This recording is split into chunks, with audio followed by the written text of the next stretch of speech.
Welcome, gentlemen, to episode 3 of the Due North Political Podcast. We've got Mike Machenbacher, Leon Francis, and Ryan Schumacher. I'm Perry Schumacher. Welcome, guys. How you been for the last 2 weeks? Good. Not too bad. Living the dream. It's got to be spring here soon. So I was recently asked why we are doing this, and I said we're kind of trying to take Charlie Kirk's idea and show that it's possible that four conservatives of different stripes and different leanings and different degrees can get along as a group, but criticize, rib each other, debate with each other, even sometimes agree. Sometimes we even agree on this show, but that's what we're trying to show here in the tundra of the North, that we can follow Charlie Kirk's lead, and he's worth following and remembering. So to begin the episode 3, we have to give out the award for most views of what they had to say from episode 2. And this is the award Mike designed. It's I think his hair is a little too orange, Mike. He's kind of calmed that down a little bit right now. But I guess maybe I exaggerated a little bit. He's toned that orange thing down and the tan around the eyes. I've noticed that it's much more easy to look at right now. I also wanted to start in honor of St. Patty's Day and all the different hats that Marco Rubio handles. So we want to show this. I saw this online. Do you guys have a tip a pint for St. Patty's Day at all or not? Oh, absolutely. Leon, are you Irish? I'm black Irish. Okay, I like a pint of Guinness every now and then. Nothing wrong with that. You're supporting Perry's brands that way too. I appreciate that. No problem. I aim to please. It was pretty busy in downtown Fargo, so I think, especially on that Saturday, the weather was fairly nice. So St. Patty's Day has come and gone. We start the show with what we call My 2 Cents. And here I ask a question. Everybody gives their answer on the same question. The question tonight is, United States celebrates its 250th birthday in just a few months. Trump promises for it to be a major celebration across the entire country. I'm excited to actually see it. During the Olympics, we saw this from many of the people on the left. This was a post from the Huffington Post. Basically, guys, the left breaks out in hives if our flag is waved too often. Patriotism is just not in their vibe. As the old Mission Impossible show opening used to say, your mission, should you accept it? How do you think it's possible for the left to celebrate our 250th birthday? Or is it even possible? Let's start with Ryan. What do you think? How's the left going to celebrate in a few months our 250th birthday as a country? It's hard to believe we've been around that long, but I guess there's many countries that have been around longer. But first, I wanted to say that I loved the rebuttal that Jimmy's Seafood, famous seafood, had to that Huffington Post article or the tweet that they had. I don't know if all of you saw that or not, but it was pretty funny. But let me start off by saying that I think that every time someone on the left sees the American flag, they seem to have a reaction like Superman does to kryptonite or that a vampire does to light. I'm sure if we were all waving our pride flags come the July 4th or Palestinian flags or Ukrainian flags or whatever the flag du jour of the day is, we'd be the greatest thing ever to the left. But the left is more about projecting to others than they are for the cause of the day, rather than actually making sacrifices for the things they believe in. Like you said, Perry, back on the first show, the left loves illegal immigrants, but they don't love them enough to take them into their own home and pay for all their needs, rather than sticking us taxpayers with the bill. It's a shame that the left doesn't celebrate all the things that make America great. Their overriding feeling is not of admiration of America, but one of guilt and oppression.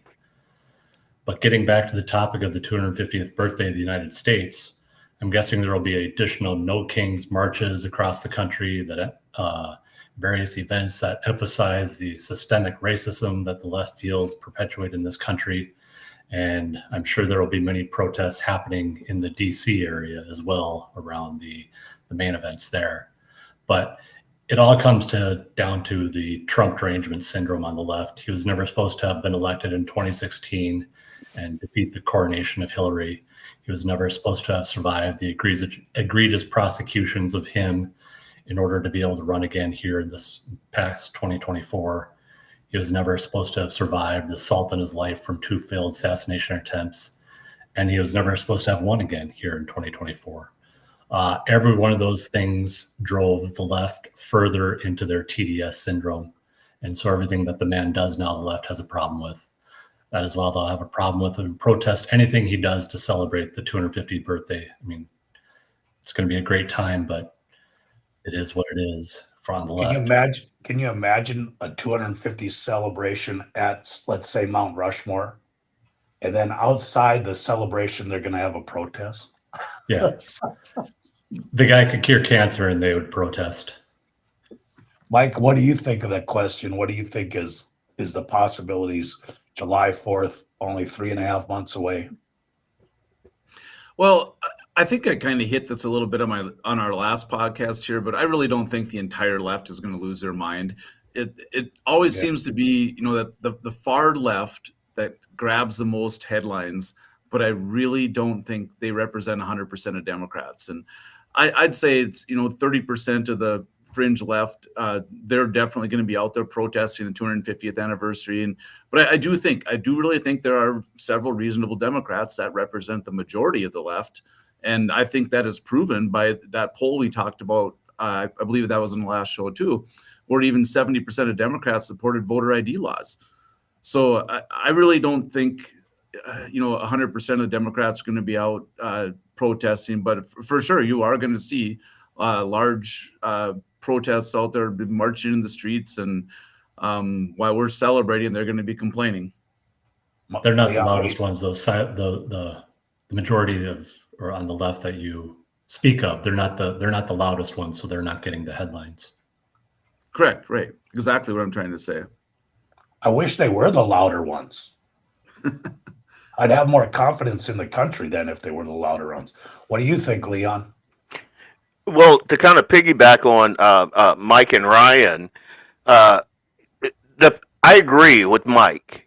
The fact of the matter is we have a lot of Democrats in this country who love this country, and they have policy differences. They have personality conflicts, especially with Trump. And unfortunately, they will be overshadowed by the media, who will absolutely amplify all of the fringe left. That's what they're going to do. If folks that follow me, they saw that I received a message from a liberal friend of mine, a white guy, and he asked me what was so great about America, because I'm a MAGA guy, and he's like, so what time period would you put on that? When was America great? You being a black guy. And I'm like, and this is what they're going to do. They're going to point to our legacy of slavery, but they're going to completely dismiss the fact that over 500,000 white guys died to stop that. So our country had flaws, fought those flaws, overcame those flaws, and became a beacon, the beacon that every breathing person on the planet wants to get to. and they reject that. So you're going to have the people on the fringe, the people on the left talk about women's suffrages and slavery and things like that. They're going to talk about, well, we're on stolen land, and those voices are going to get amplified. But I believe the majority of America is going to celebrate with Trump, with people like me and you and Mike and Ryan. They're going to celebrate because we love this country. We like big, flashy things. We like fireworks. We like the fact that we've been here for 250 years and we're the baddest boys on the block. We love all of that. And I think it's going to be a good show. I can tell that you guys don't share your homework because everybody had a different take on this, and I really appreciate that as answers that you weren't checking each other's notes. I'm going to take a different angle. So I'm going to plan like Mike says, the 15, 20, 30, 25% of the crazy left. This is how I would plan my day. Okay, let's see what you guys think of this. First of all, I'd invite Bernie Sanders. Let's say this is downtown Fargo. Okay, we invite. This is in Bernie Russia. Sanders. We have a place where you can turn guns in for money. You gather a few groups to have them break into a few churches. Maybe you have an Olympic-style parade where everybody brings a flag of their own country. You know what I mean? That way there's not too many American flags. We have a mobile abortion van. Maybe a caricature artist in the corner that does evil themes of the devil within the caricature that they create. And then, of course, you have a contest for the best destruction of public property. Now that would be an event. Go, Yeah. You got a dark turn of mind, sir. Well, last week we started the Due North Travel Agency, and now it looks like we're going to have Perry leading the Due North events coordinator. we're gonna have to expand here. For your local city or small town. I could, I'm great. I don't make floats though. The floats I couldn't come up with an idea, but there'd be some interesting ones. Who's going to be the singing talent in this little celebration? Well, anybody that makes music nowadays, it seems like even some of Nashville would go that way. I got a hunch. Yeah. Oof. Oof. So, I don't know. guys, we're going to move on to fire away. This segment here is where I ask the co-host a specific question. Tonight we centered around MAGA and how conservative it is. MAGA is not nearly as conservative, I don't think, as the four of us would prefer. It's a riddle wrapped inside of an enigma for me on how Trump often goes lightly on people like Thune and Graham, but drops the thunder on real conservatives like those in the Freedom Caucus. Especially, what's our guy in Texas? Forget his name, but he goes like, yes. You know what I mean? So, Mike, I'm not always the smartest guy, so please explain to me Trump's love affair with the Lindsey Graham types. What is that about? Oh, this is an easy one, Perry. You should even know this one. It's all about loyalty. And he learned this during his first term, where he had people in his cabinet that were not loyal to what he was trying to accomplish, and he simply got rid of them. And Trump was elected this time because there was a mandate by the American people to do what he campaigned on. And if there are, whether it's cabinet members or senators that don't support Trump's agenda, he's going to throw them under the bus. Now, do I agree with that? Not necessarily. I'm a guy who wants to talk it out. I really think Trump needs to meet with some of these individuals one-on-one instead of attacking them in the media like he does and calling them names. But Lindsey Graham is, he's someone that's been loyal to Trump the whole time. And that's why you see his, like you say, love affair with people like him. And it's all about the loyalty. Do you think it's genuine in Lindsey Graham's? Because I don't really see him as a mega type. Do you think it's a genuine appreciation of Trump, or is it just convenience? I would say it's kind of a combination of both. I do think there is some out there that fear opposing him because of the popularity that he does have. And if he's doing endorsements, you've seen it been overall pretty effective. So I think if you cross him, he's going to try to primary you. So I think some of it might be real, I guess you might want to say, but some of it I do think is maybe out of fear that he could oppose them and try to primary him the next time they're up for election. Leon or Ryan, you got a different take on our man, Lindsey Graham, or not, on Mike's interpretation? I don't know. I tend to agree with our friend Dan. He's like, keep your friends close, but keep your enemies closer. I don't think he's been loyal to Trump the whole time. Yeah, I think that Lindsey Graham never met a war he didn't just love, that he didn't just get all giddy and get a tingle up his leg over. That dude seems slimier to me than a Chinese eel. You know, I'm sorry. I think there's more there. I think every time we see that Cheshire cat smile, there's more behind it. So I'll just leave it there. It's interesting that he comes from such a conservative state like South Carolina. You know what I mean? I find it interesting. Leon, let's move to this question. Leon, Trump is now campaigning past several weeks against Thomas Massie, who votes with him over 90% of the time. Massie is certainly a libertarian, you know what I mean? So he's very principled. Do you agree with Trump going after Massie in the way he does? So now I'm going to get friends defriending me on social media. Because, again, I am a Trump guy. I understand Trump's frustration when he's trying to do things, big things, and you get these little fits and starts. I understand that. But we need people like Massie, man. I love the guy. I think that people who are principled enough to stick to their core principles are very valuable. I think getting a yes man in there just, so you can get a Massie out, I think that hurts us.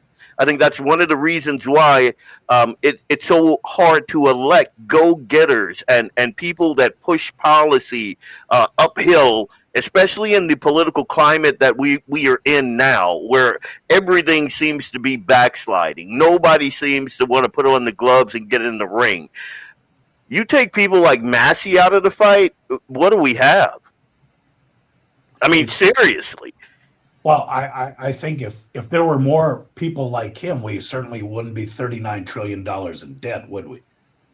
100%. Now, I saw the other day, we went up $1 trillion from 38 to 39 in 140 days. Gentlemen, less than half a year. That interest sure does compound. Pardon? That interest sure does compound. Yes.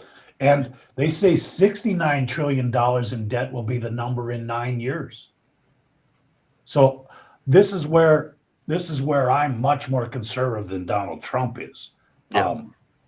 And we need more Chip Roys and Thomas Massies, people like that. We wouldn't be in this situation if we had more of them. Now, are they going to vote their principles and not always with Donald Trump? That's for sure. And I guess that's what bothers Trump. He just wants yes men. But if you take just what you said, and I understand that Trump is a big picture guy. We all got to, kind of put that.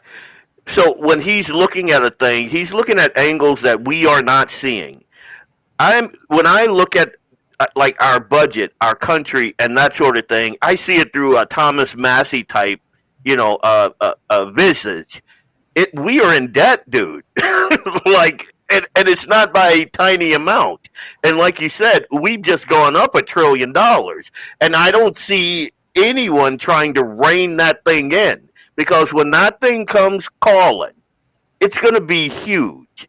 And I think people like Massie sees that, and that's been his thing the entire time. Fiscal conservatism, leaning towards libertarian.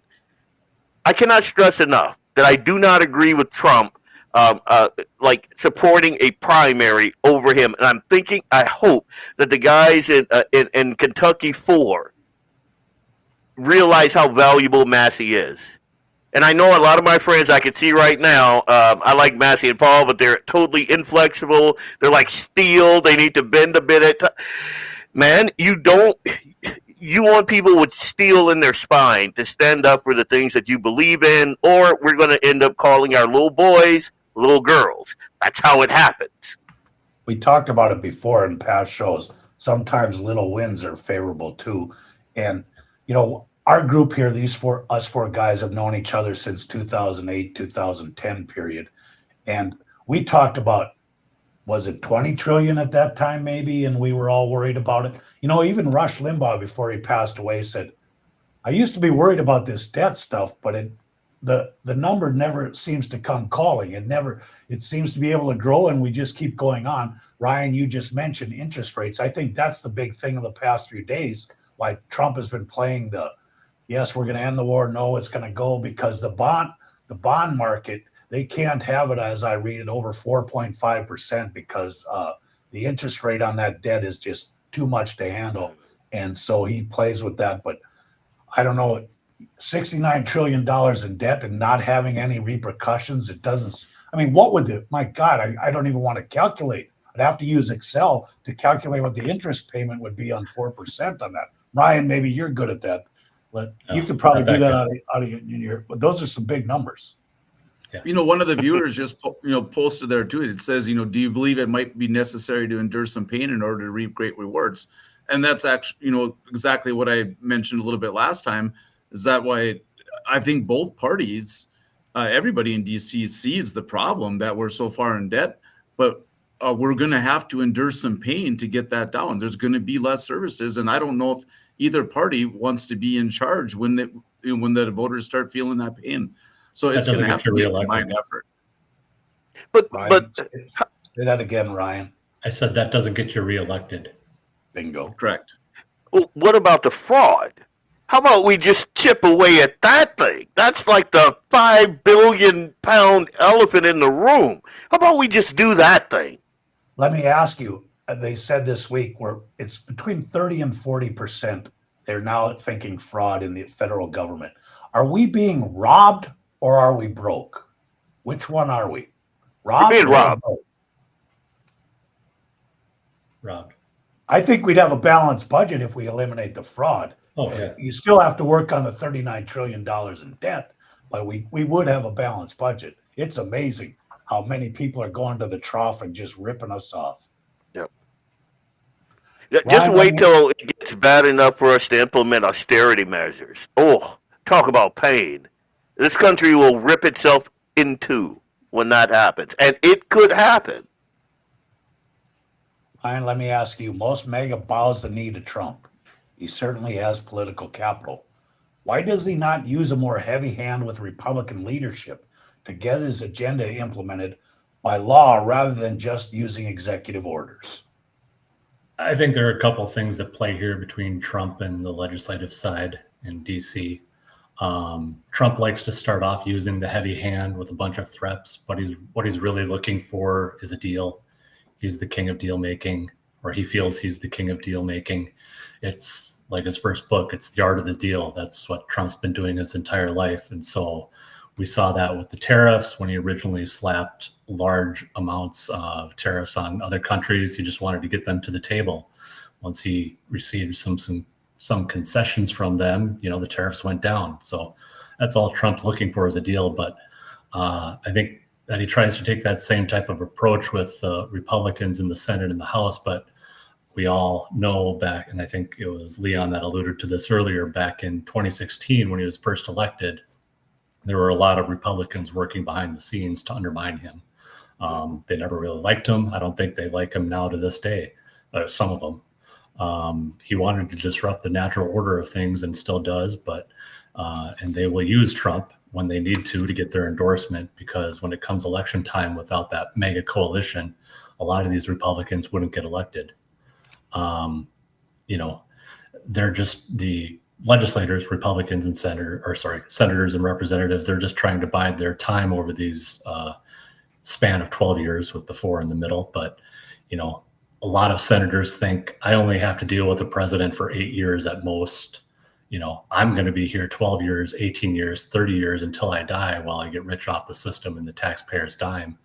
Why would I want to jeopardize what I have to vote on something controversial, even if it's an 80-20 issue? Trump does need to be more heavy-handed. Like I said, he's only here 8 years, so he needs to have more of that approach. He likes to speak loudly, but he doesn't carry that proverbial big stick. And in some instances he does, but most of the time he backs off. But the whole thing with Congress and Republicans and Democrats reminds me of a time when I worked back at Target, and it was when first Amazon was becoming big, and they didn't have places all over the country like they do now, but they were shipping from their only few warehouses they had across the country. So they didn't have to charge sales tax, but Targets and the Walmarts of the world and other retail businesses were like, well, they can sell it for cheaper because they don't have to collect the sales tax. We got a brick and mortar store here. They don't, when I worked back at that time, when I worked back at Target, some of the executives there and other retail leaders across the country went to meet with congressmen on Capitol Hill, and they, had meetings with both Democrats, had meetings with Republicans. They came out of those meetings like each party agreed, yep, we need to get some type of reform. We need to fix this issue with Amazon, how they can charge sales tax or don't have to charge sales tax. You do. It's an uneven playing field. But the thing that was said to them on both sides was, yes, we agree with you, but it's not going to happen because we're not going to let the other party go at it first and claim victory. So nothing's going to get done. Guys, what do you think? I mean, look at the TSA thing here, right? We can't, you gotta hassle American people that want to travel to this degree for nothing, for absolutely nothing. I see today Delta came out and said, okay, Congressman, you don't get special privileges. You're going to wait in line with everybody else. So let's see if that maybe changes something. But it's just ridiculous. 4.5 hours at an airport because some congressman thinks he's doing something effective and he's not. This just goes to show. Go ahead. Oh, you go. You're smarter than me. Your answer will be better. I guarantee it. Well, I think you're going to agree with this one, but this just to me proves that TSA needs to be completely private. I mean, we can't continuously have airline traffic be a tool for the government to blame each other on what the problems are, what the current issues are. They've done this 3 times now in the last year and a half. So no, it's time to get this one out from underneath the government and let the private sector do this. It's a great point. Don't let's not use TSA as a weapon, especially when the public requires it, or I guess the federal government. But we have to live with the results, right? Correct. I think a lot of things that we do should be decoupled from the government. Like I saw that Elon Musk wanted to pay the salaries, but he can't do that because there's a bureaucracy there. The government is involved, so Elon Musk can't just go into his pocket and say, here you go, here's the salary for all of the TSA workers. He can't do that because government is in the way. That's the problem. The other thing is, when you look, we're shortly after the baby boomers, Gen X, but you look at millennials and people like that, and if you've got Congress trying to give reasons why we can't pass the SAVE Act because of this procedure or that procedure in the United States Senate, you've already lost the argument, right? I mean, the young people are going to go, what are you even talking about?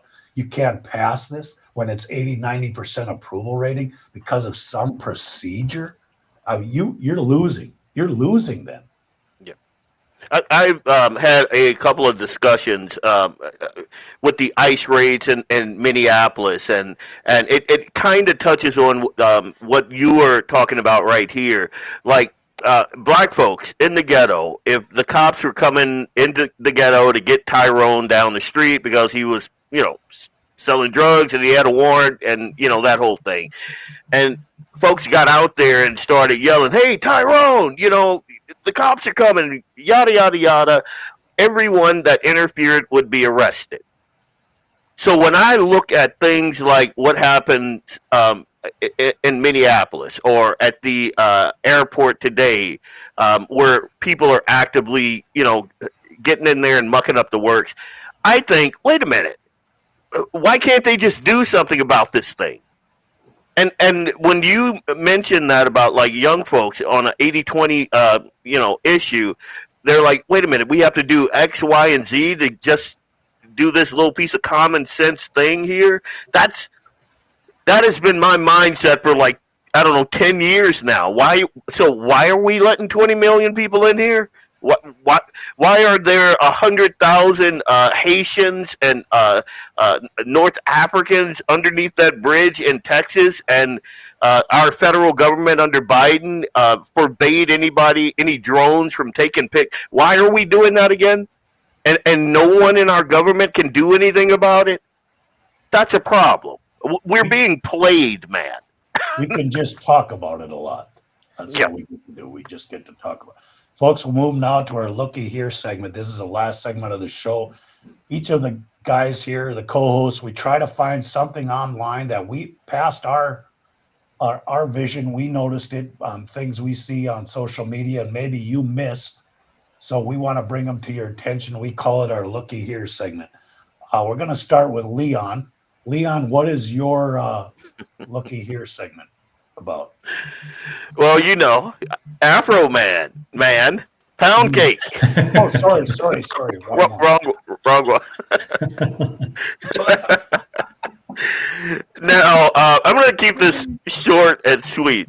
Unlike Afro Man, this dude has viral videos for 3 years. He wins this lawsuit against the police because they raided his home erroneously. They kicked at his door. They caused a lot of mischief. I think his security cameras in one of the rooms were cut by this lady. And I had no idea who this dude was before last week. Like, no idea. And then people started sending me all of this stuff. And I'm like, who the heck is Afro Man? And so I started digging into it. And I'm like, oh, okay. And then I had to put on my conservative hat, my MAGA hat, and I'm like, so why would this guy, because his songs are really raunchy. Like, if you got kids in the room, you don't want to play them with the kids in the room. I'm going to tell you that. And he turns me off completely. But this is a win. And I'll tell you why. It's a massive First Amendment victory. Like, he used his own home security footage of this raid, and he made fun of the cops. And again, a lot of it was raunchy, a lot of it was profane. He even said that, he may or may not have slept with one of the deputy's wives, and who on cross-examination, that deputy could not confirm or deny that he had slept with his wife. And I'm like, this is insane, dude. But all of that you have, and this is my second point, regular people and juries still matter, because even after seeing all of that raunchy footage and watching the deputies cry and the kids crying and all of that, Afro Man was able to get up there and plead his case in front of this jury, and they agreed with him on all points. And What state was that in? What state was that in? Ohio. Okay. Yeah, and it also it's a win, especially when we're talking about folks like me. And when I say me, I mean conservatives, MAGA folks, not the other. But I thought about that after I said it. Police accountability and government overreach, which is a thing now, especially in the era where Democrats want to weaponize every branch of the government to go and get Trump and anyone that supports him. This is a good thing. It police accountability, government overreach, in a nutshell. And these good folks said no, nuts to that. And so if you don't follow Afro Man, you probably missed that. And I am glad that I could bring that to you. Now go get some pound cake, lemon pound cake, and think about Afro Man. There you go. I'm done. Thank you, Leon.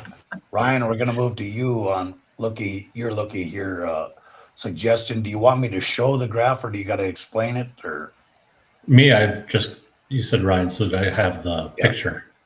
Yep, There's no yep. graph. So So this was just an article or a headline in the Star Tribune in Minnesota here, and one of the legislators on the left side, and this just kind of goes to show how crazy some of these people are that are trying to enact laws for us, or that are representing us, or supposedly representing us. But she introduced a bill to recognize the inherent right of wild rice. But I guarantee you, if you had asked this woman if an unborn baby in the womb has the inherent right to life, she would say most definitely not. But let's make sure we give that wild rice an inherent right. This is a serious thing. Yeah. What She doesn't right want do Do they they to. expect wild- us? She doesn't Do they want it expect us- harvested as much. Oh, she doesn't want it harvested. Yeah, she wants to let it thrive and let it. Unreal. So is it on the Mike, you got any endangered people like species that? Can you put that back up there? I couldn't believe this. Are you okay? I'm done. See you, Leon. We'll see you next week. Yeah, these people Mike, are you got any crazy. people like that in the North Dakota legislature? Do we have to worry about wild rice rights here in the state of North Dakota? I hope not. Oh, I don't think so. and you that think one my leaves- ideas? You think my ideas for the 250th year celebration were crazy? After you see that headline, seriously. Well, the scary part is that bill probably has a chance of passing in Minnesota. In North Dakota, it wouldn't have a chance. So now we're going to have wild rice on the endangered species list. Just get ready for it. What's next? Okay, Mike, we're off to your looky here segment. I believe you want me to show a graph first. Yep, you should have two charts I sent you, Perry. Show the first one. There you go.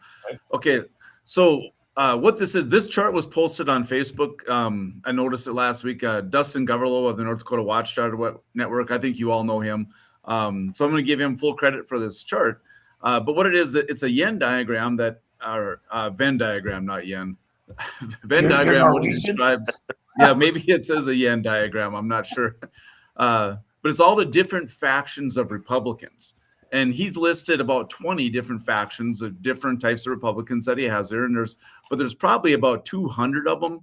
But he went with what he thought was probably the most popular 20. It's pretty fascinating chart that he put online there. So now bring up the second one, Perry, if you can. Okay, so it's a little difficult because I couldn't get this to work online, so I just hand drew it here. But anyways, what I had you all do was I had the three of you identify which faction of the Republican Party you saw yourself as in. So Ryan, you put yourself in the fiscal conservative category. Leon, you put yourself in that little sliver on the right, which is the true believing libertarian. Perry, you put yourself in the one on the bottom that said the true conservative category. And I put myself in the very bottom square that says, Republicans who thought they were Republicans, but did not fit into a category and wonder why everyone can't just get along.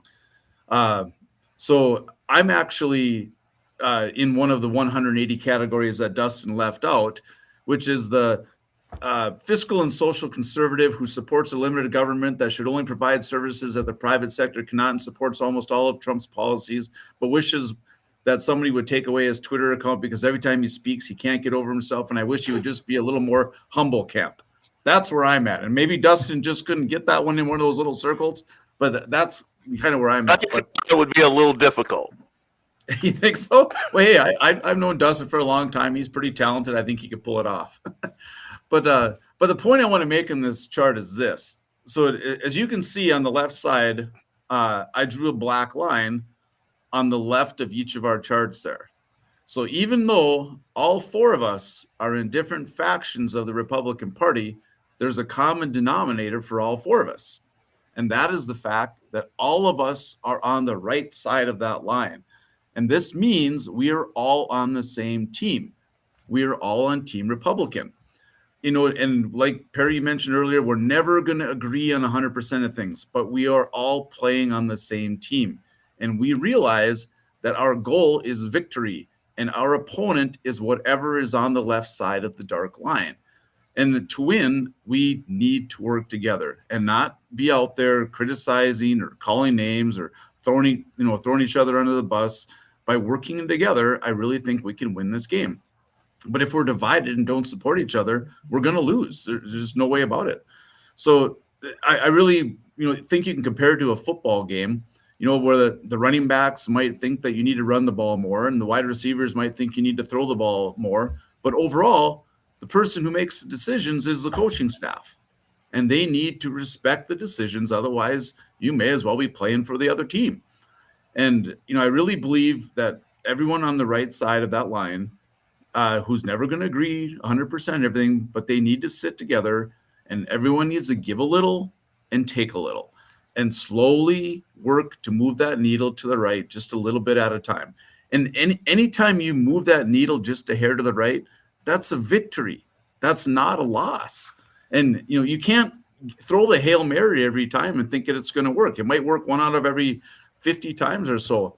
And, like the old saying goes, that slow and steady wins the race. And in my opinion, if there's any faction on the right that refuses to work together, they're part of the problem. So you are never going to convince a big tent party that, you have to do things your way all the time, or you aren't a true Republican.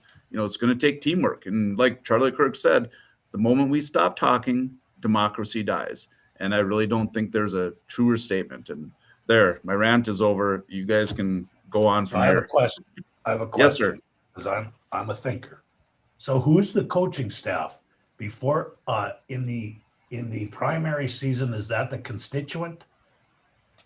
Well, the coaching staff that I'm referring to here would be your leadership. That would be Trump and his staff or his cabinet or whatever. That you would might be not once- agree. Once the legislature or whatever once the election is over, then they're the coaching staff. Correct. How does your analogy work before the election? As far as explain to me a little bit more what you're looking for. Well, wouldn't a district or a locality shouldn't they have the ability to find who they think is the best running back, who the best receiver is to represent them? Or Well, that would be okay. So yeah, you want to compare that? That would be like your upper management, who's going to be doing the draft. The NFL general draft, manager, whatever it yeah, is. the GM, yeah. Okay. Yep. So they're going to do the draft and they're going to put the players on the field. And once players are on the field, it's up to the coaching staff, and those are elected officials, to make the decisions on how you're going to manage the game. So do you need now we're in the legislature, do you need a Bill Belichick, or do you need more of the Rams coach, whatever McVay's name was, more of an ingenious and offensive guru? I mean, which one do you prefer? Do you prefer the strong hand of Bill Belichick, or the improviser and he's going to adapt based on the talent he has, guy like McVay? I don't care which one you have as long as you win the game. That's Amen. the short answer to it. And I just want to make the point. I don't agree with you 100%, but folks, as Charlie said, the other side is trying to shoot us. They shot Charlie. Small wins mean a lot, and we always have to remember they're the enemy. They are the ones that have to be defeated. In the end, they have to be defeated. And then we have to play together as a team to win a championship. And there's lots of ways to win a championship, right? But only a few coaches are able to do it. Correct. I do think that there's something to be said about like you have your D line and your O line. You got the folks that need that are dug in and they're attempting to hold your position on the field. You also got folks out there that want to advance your position on the field, and I think a lot of times those two coordinators, like if we're talking about the NDGOP, we're talking past each other. Like, I don't know if that comes across, but like, I would be a D-line guy. I would play defense. I'd hold the position. I'd make sure that all their crap isn't, they're not going to, make a field goal or a touchdown or anything like that. I'm holding the line. and then I see my offense get out there and just screw up everything I just did. I and you're like, hey, who's on the O line? What are you guys doing? All I want to do is hold the line, dude. Or the offense. Can't you just run a play? Can you gain a yard? Give us something, So that's an interesting. It kind of segues into what I have to show as my looky here. So you guys are all familiar with Tucker Carlson, right? Here we go. Yep, here we go. Tucker Carlson to me was must-see TV for the years he was on Fox. That first opening dialogue was as important a TV as you could find. This is a Grok did a search. Steve Deace had Grok do a search. We all know what Tucker's up to since Charlie died, and it's not any good. Everybody was for Charlie for about a week and a half. And like you said, Mike, now all of a sudden the podcasters on the right are blowing each other up. This Ask Grok, has Tucker mentioned in the year 2026 anything about the SAVE Act? Has he posted a single thing on a show or on any social media? And the answer is nothing. He's focused entirely on one thing, and that's Israel, and more specifically Netanyahu. But there's other games being played right now. I just want to know. I no longer I would say 20% of the time do I listen to what Tucker has to say. It used to be 100%. Where do you guys come down? I'm interested to hear your take. I tend to tune out all the noise. Like, I am a big Tucker fan. I'm a big Candace Owens fan. I'm also a big Deace fan. Okay with Megyn Kelly. So we have this extremely polarized right now. I tune all of it out. You know why? Because none of it, to me, is going to advance our cause. And to me, I don't want my thought processes corroded by that garbage. I don't. I see way too many anti-Semites poking their heads out. I don't like that. I also see way too many people that go, hey, if Israel says something, we got to do that thing. And I'm like, oh, wait a minute. No, calmer heads, guys. So I tend to tune all of that noise out. If Tucker is saying something that's on point, on policy, that I agree with, there you go. I tune out all the rest. Ryan, where do you come down on Tucker right now?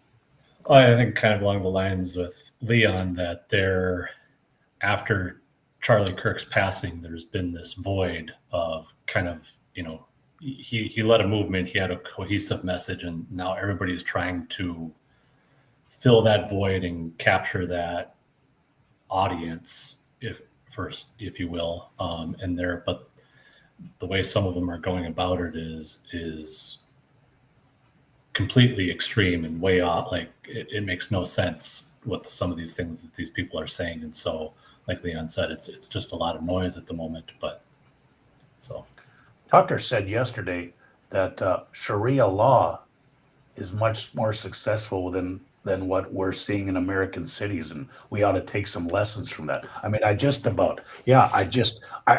having a hard time here. I'm trying to hang with the guy, Leon, but because I remember what he did in the past, right? But seriously, stop going to the Middle East for a while. You know what I mean? I don't know. What do you think, Mike? Where are you coming down on Tucker? The only thing I keep wondering is, when he was on Fox News, he had a very popular show, and his message was pretty consistent and very intelligent. He was someone that you could listen to. But now what I'm trying to figure out, and I don't know what the answer is, but I'm trying to figure out what changed him. Was it the fact he got fired from Fox? Same thing with Candace Owens. What changed her? There's got to be some outside influence or something that's causing these people to all of a sudden take these different positions than they held for 10, 12 years while they were all, building their audiences and such. I don't know what it is, but it's not typical for people to just flip a switch like they have and all of a sudden take different positions. So just the curiosity in me tells me there's got to be something else that caused them to flip that switch. And I don't know what it is, but why all of a sudden would you take such a harsh position change on something like they have been? I mean, we all I'm used to. randomly- Go ahead. I was just going to say we all used to listen to Keith Olbermann back on Sports Center in the '90s with Dan Patrick, and he's kind of gone off the deep end here in the last decade or so. So sometimes it just happens. I'm all for different points of view, but my God, if we're recommending Sharia law, you've jumped the shark, and I don't think I can go there. But let Tucker be Tucker. We're gonna find out sooner or later. But like Leon said, they're blowing each other up, and evidently Charlie was the only guy that had the ability to keep this coalition together. You know what I mean? And without him, there's a vacuum, and everybody's trying to fill it. But you just act like grown-ups and remember what the battle is about. You know what I mean? These digs about micro penises and this and that. I mean, it's just all over the place. It's juvenile from adults. I can't believe it. I actually can't believe it. It's a testament to the character of the man, though. It's like Perry, you're a father. Your kids, they think that the house is running smoothly because everybody's just so great. And then you get out into the real world and you recognize how hard it is. You take the dad out of the scenario, you recognize, oh my God, these people are crazy. And I'm talking about family members, And so Charlie is in there and he's holding all this stuff. I never saw any of this. None of it. So it blew my mind when I started seeing all this garbage. I had no idea it was floating out there.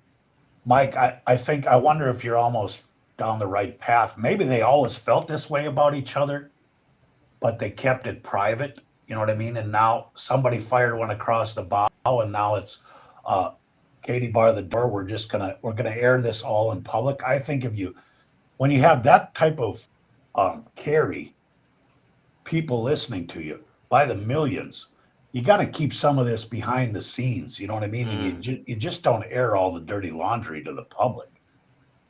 Mike, Well, do you guys remember? I'm going to call you after this show and rip you a new one, but I'm not going to do it on here. Do you remember several years ago when Sean Hannity and Alan Colmes used to have their show on Fox News, but called it Hannity and Democrat? And Sean, shows you how old you are. What I think. Shows you how old you are. Yeah. It was 12 years ago, whatever it was. Opinion was the best format because Alan Colmes wouldn't let Sean Hannity go off on a rant. He would fact check him on things, and then vice versa.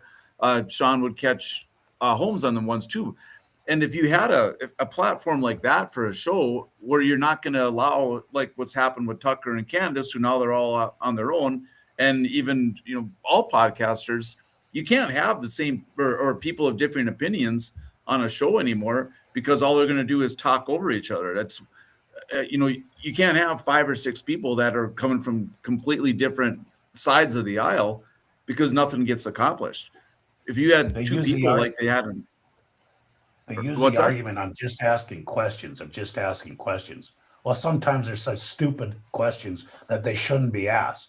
But you ask questions to find answers. You just don't ask questions to ask questions. You ask questions to find truth.